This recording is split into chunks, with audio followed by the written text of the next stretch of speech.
দে সাদি আমাদের তো সবই লিস্ট আছে সে খালি আমাদের কলা বাগানটা আছে এই গ্রামে কোটা উনি দেখে আইদিনি এই মানে কলা গাছটা একটু নিরাবে মরল সাহেব আমার কাছে এই গ্রামে দুটো মুনিশ আছে ছোটদের সাথে কাজও করে আবার কাজেও ধার আছে কি যা তারা ওই লালটু ছেলি সাফাত আর ওই বিশু ছেলি হুজাই সাপ হ্যাঁ আমি অনেক জায়গায় দুজন নাম ছোটতার সাথে বলে কাজ করে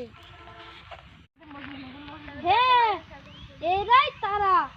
হ্যাঁ তুমি যে তাদের ডেকে নিয়ে আসো যাও ও ভাই মরল সাহেব ডাকছে মরল সাহেব আবার কি করতে রাখছে মনে হয় খাইত মাঝি দেবে নাইল টাকা আমাকে দেবে সদাই হয় তোমাদের আবার খাইত দিয়েছে মরল যা কি ভাই কত কি ভাই দেখে